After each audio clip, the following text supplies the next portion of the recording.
अस्सलाम वालेकुम फ्रेंड्स, कैसे हैं आप सब। आज तो जनाब बहुत ही ज़बरदस्त बन गया है हमारे पास धुआं गोश्त। और रेसिपी जो है बहुत ही आसान है और बहुत ही इजी है। बस कुछ स्टेप्स को आपको फॉलो करना है और रेसिपी बहुत ही डिलीशियस बनेगी। स्पेशली बकरा ईद आ रही है, ईद पे जो है वो गोश्त की नई नई रेसिपीज़ बनाने का दिल चाहता है, तो ये रेसिपी ज़रूर ट्राई कीजिएगा।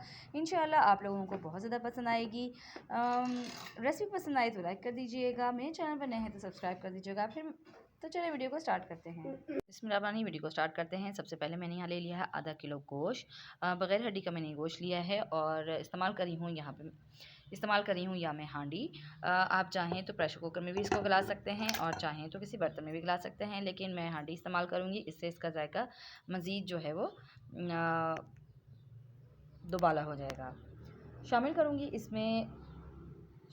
इसमें 2 अदद मीडियम साइज़ से कटे हुए प्याज, ये मैंने रफली चॉप कर लिए थे, ये इसमें शामिल कर दूँगी। साथ ही साथ मैंने यहाँ शामिल कर दिया है अदरक लहसुन का पेस्ट 1 टेबल स्पून। पिसी हुई लाल मिर्च में इस्तेमाल करूँगी 1 टीस्पून। पिसी हुई सूखी धनिया है 1/2 टीस्पून। हल्दी थोड़ी सी शामिल करूँगी। साथ ही साथ इसमें हस्बे ज़रूरत नमक शामिल कर दूँगी। मैं यहाँ नमक शामिल करी हूँ तकरीबन 1/2 टीस्पून। आप अपने टेस्ट के मुताबिक इसमें शामिल कर सकते हैं। अब इसके अंदर शामिल कर दूँगी तकरीबन 2 गिलास पानी और इसको मैं चढ़ा दूँगी चूल्हे पे और गोश्त के गलने तक हमने इसको पका लेना है, जब तक हमारा गोश्त भी गल जाएगा और ये जितना पानी है ये सारा जो है वो खुश्क हो जाएगा।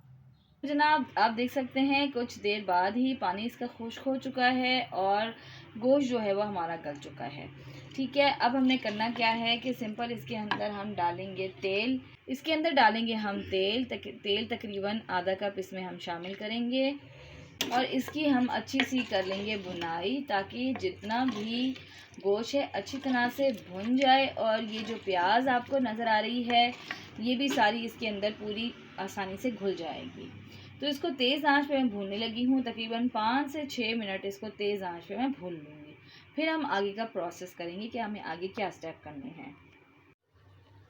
तो जहाँ 5 से 6 मिनट मैंने बहुत अच्छी सी इसकी कर ली थी भुनाई और अभी देख सकते हैं सारे जो प्याज हैं वो बहुत अच्छी तरह से इसमें घुल गए हैं और तेल जो है वो ऊपर आ चुका है। अब मैंने इसका फ्लेम कर दिया ऑफ। अब हमने कुछ नहीं करना, हमने जितना प्रोसेस करना था हमने सारा कर लिया, इतनी ही मेहनत करनी थी। अब हमने सिर्फ और सिर्फ इसकी कर लेनी है असेंबलिंग और इसकी हमने कर लेनी है प्रेजेंटेशन। तो चलें असेंबलिंग की तरफ चलते हैं। यहाँ जो है गोश्त को मैंने एक ट्रे में निकाल लिया है और ले लिया है मैंने दही इसके ऊपर हम पोर कर देंगे बिस्मिल्लाहिर्रहमानिर्रहीम।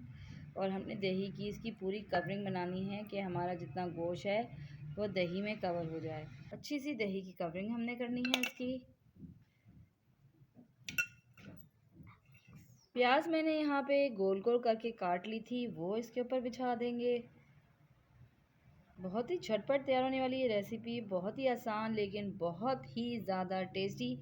स्पेशली बकरा ईद आने वाली है और उसके ऊपर आप बनाइए, मेहमानों को खिलाइए, ख़ुद खाइए और खूब मज़े उड़ाइए। सबसे आखिर में शामिल कर दूंगी इसके ऊपर ढेर सारा धनिया और पुदीना और साथ ही मैंने इसमें बारीक मिर्च भी काट ली थी, हरी मिर्च, वो भी इसके ऊपर शामिल कर लूँगी।